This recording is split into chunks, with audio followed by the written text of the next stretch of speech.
Level 2, Chapter 1.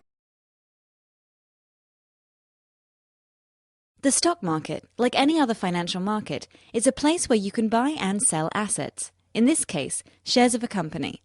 Like anything that is being bought and sold, stocks are subject to the law of supply and demand.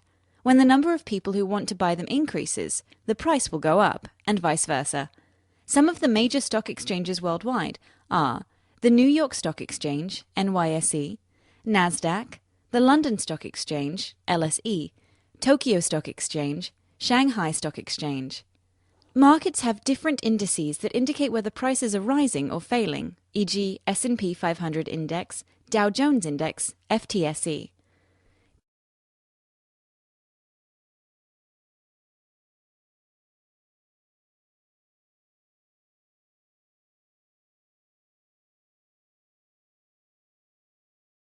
People engage in buying and selling financial assets based on their expectations for future prices.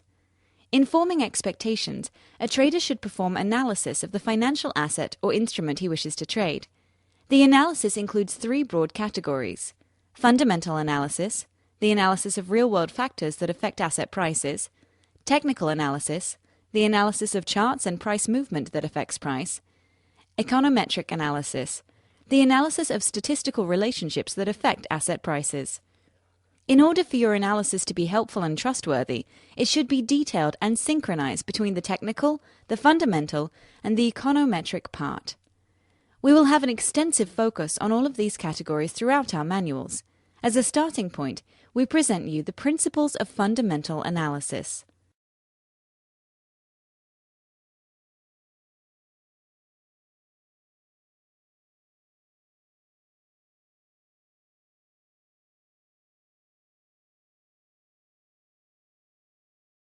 Fundamental analysis is an assessment of real-world factors that influence asset prices. Fundamental analysis is widely used by prominent investors around the globe, such as Warren Buffett. The ultimate goal of fundamental analysis is to arrive at a prediction of the fair future value of assets. A well-performed fundamental analysis helps investors achieve maximum profit at a minimum level of risk. Fundamental analysis can be divided into three stages: macro-environment analysis, microenvironment or market analysis, and asset-specific analysis.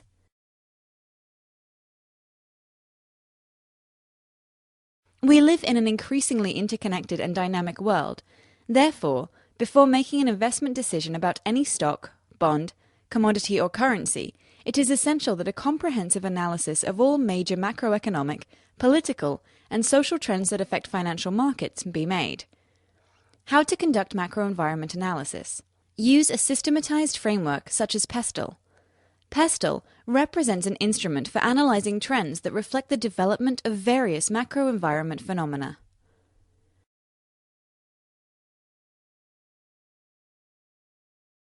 The factors that the PESTLE framework helps us analyze are political stability, form of government, degree of corruption, etc.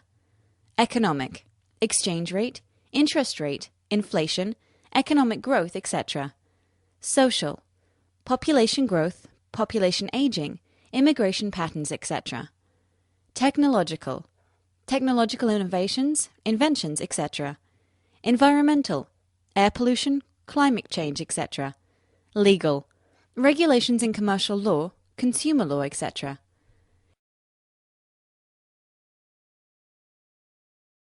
In order to be fully prepared for making profit on the market, a trader needs to complement its macroenvironment analysis by conducting additional, more narrowly focused analysis.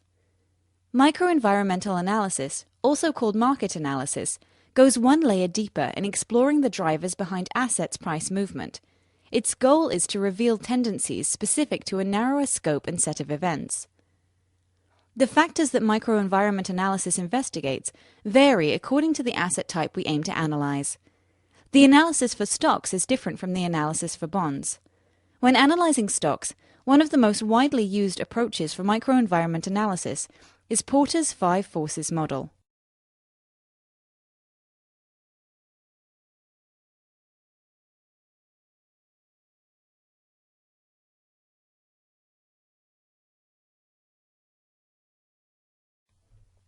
Porter's Five Forces model, as its name suggests, analyzes 5 aspects that influence the performance of a company, hence the price of its stocks. Porter's 5 Forces is designed to analyze the following factors: threat of new entrants and entry barriers. The higher the barriers to future competitors, the better for the future stock price of the company. Threat of substitute products. The lower the threat of substitutes, the better for the company and its stock. Bargaining power of buyers. The less buyers can influence the decisions of the company, the better for the company and its stock. Bargaining power of suppliers. The less suppliers can influence the decisions of the company, the better for the company and its stock. Intensity of industry rivalry. The lower the rivalry, the better for the company and its stock.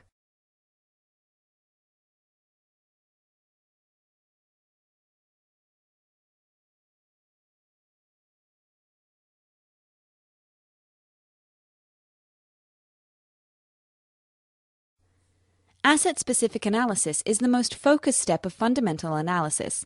It investigates factors and indicators that are narrowly specific to a given asset.